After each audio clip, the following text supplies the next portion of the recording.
Hello, it's been quite a long while since I've posted anything on here, certainly this kind of thing.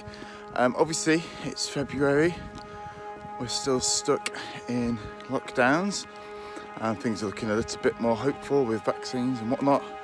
My parents both had their first injections, which is really good news, but I just thought, for want of something to do, I would make a video of one of my favourite walks near my house here in Todmorden in West Yorkshire, and this walk is kind of based around an album that I made a couple of years ago. I made a record called Outcrops, which was about some of the rock formations and the geology of this area, and I thought I'd walk around 3 or maybe even all 4 of the locations where I made the album. So right now, just kind of ascending up from near my house up towards Dungeon Wood. I think I'm going to go the steep way, which means I won't be filming anything because I'll be terribly out of breath. But at the top of that, we get to Whirlaw stones, which will be the first stop on this. As you can see, we've had a lot of snow. It's a beautiful sunny day today, so hopefully we can make an interesting video for you.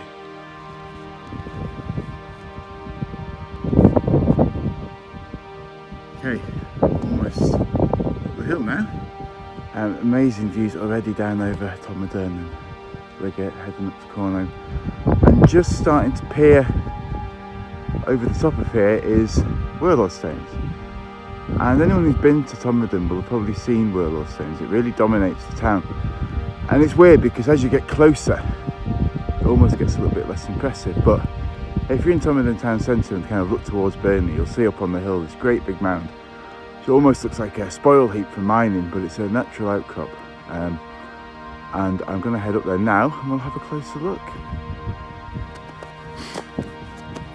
We're at the bottom of Whirlaw stones now, and we're actually approaching on this old pack horse trail. It's quite difficult to see in the snow, but it's made of these big flagstones, which I'm trying very hard not to slip on the icy bits. And before the sort of the 1770s, when the trunk road and the railway and the canal, all these things were built down in the valley, so all the main thoroughfares were up on the valley sides, and there's a whole network of these pack horse trails that you can find around. But up there is where we're going.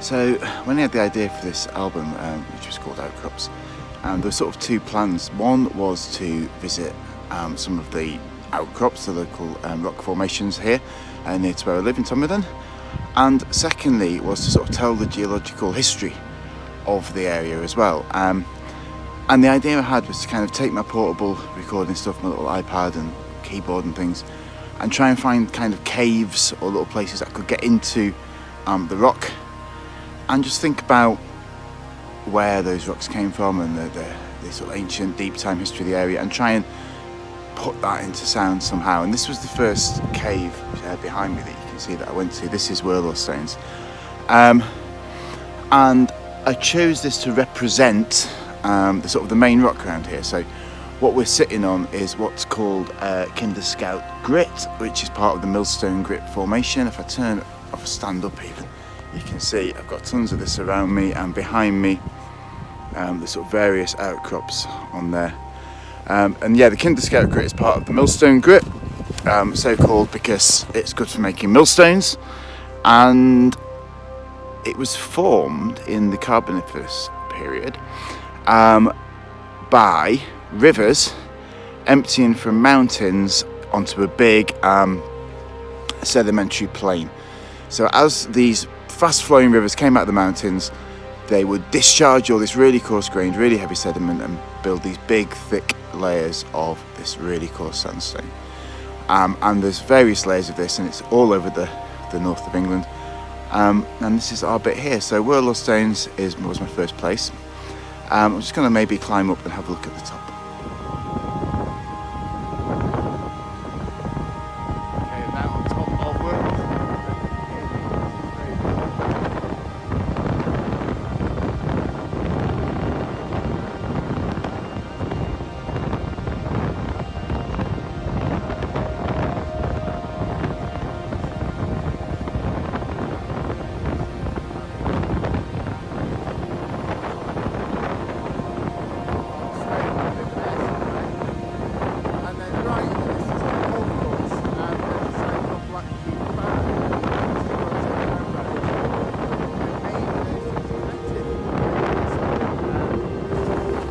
I've doubled back slightly and back on the pack horse trail, a very icy pack horse trail, so excuse me while I try not to fall over on the ice. And we're heading down to a place called Orchan Rocks, which is the next stop if we try and do this in the order that the tracks appear on the record. So let's see what happens when we get there.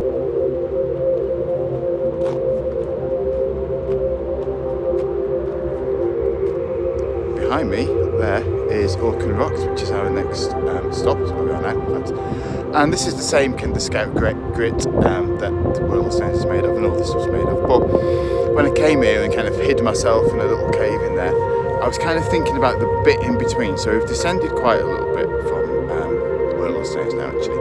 And in between this layer of sandstone and the layer of sandstone that makes up Whirlaw Stones and Bride Stones, there's something else. And what happened was, periodically, this area of this sedimentary basin would be inundated, and you get this much slower deposition, this much finer grained rock, which wears away much more easily, which is why we don't really see it. But I'm going to go up there now. I'm going to have a cup of coffee and try and take a sort of hero shot of me drinking coffee from a flask, because that's what you need, isn't it?